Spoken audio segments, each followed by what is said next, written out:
Alors, avant de pouvoir attaquer la partie des applications, comment calculer le champ magnétique, il y a une notion importante que je dois introduire. L'induction électromagnétique ou induction magnétique. C'est quoi? C'est tout simplement la production d'un courant électrique par magnétisme. Nous avions étudié dans la première partie que c'est possible de créer un champ magnétique grâce à l'électricité. C'est que quand un corps est traversé par l'électricité, cette électricité va générer un champ magnétique autour de ce corps. Alors, c'est possible aussi, par le magnétisme, de générer l'électricité. Donc, lorsqu'on génère, on crée, ou permettez le terme qui n'est pas scientifique, on fabrique l'électricité par le magnétisme, c'est ce que nous appelons l'induction magnétique. Alors, pour pouvoir produire un champ électrique à partir d'un champ magnétique, on peut procéder de deux façons. Comment est-ce qu'on peut créer un champ électrique à partir de champs magnétiques? On peut procéder de deux façons. Premièrement, en déplaçant un conducteur à l'intérieur d'un champ magnétique. Cela veut dire, vous prenez un champ magnétique et une fois que vous commencez à déplacer un fil électrique dans un aimant, vous pouvez générer un champ électrique. Deuxième possibilité, c'est en déplaçant un aimant autour d'un conducteur. Donc là, vous faites l'opération inverse. Vous prenez un aimant, vous le faites tourner autour d'un fil. Ça, nous allons voir dans les travaux pratiques. Vous allez générer un champ électrique.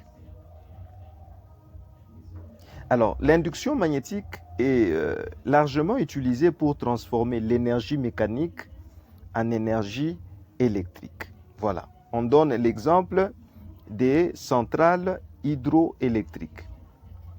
Les centrales hydroélectriques, par exemple le barrage d'Inga que nous avons ici chez nous, utilisent l'induction électromagnétique pour produire l'électricité. Voilà, je vais vous mettre une image pour que vous puissiez bien comprendre le fonctionnement. Vous avez ici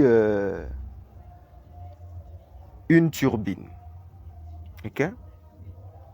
Vous avez ici une turbine, j'espère que vous voyez. Voilà, j'agrandis. Alors, le chiffre 5 représente l'eau.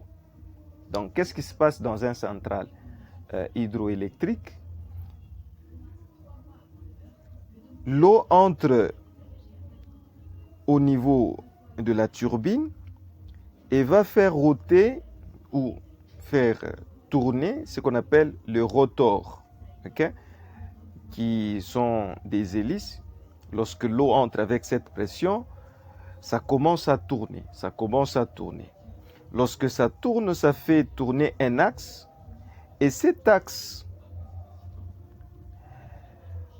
regardez les chiffres 1 et 2, on appelle ça le rotor. Okay?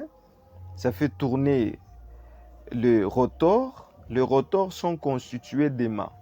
Lorsque ce rotor tourne autour de l'axe A, qui est un conducteur, ça va générer directement de l'électricité. C'est ce que nous appelons l'induction magnétique. Maintenant, nous allons prendre toutes ces notions pour essayer de les appliquer dans des exercices, bien sûr, comment on va résoudre. Alors, nous passons à quelques applications. Premièrement, je vais vous montrer les formules que nous allons pouvoir utiliser.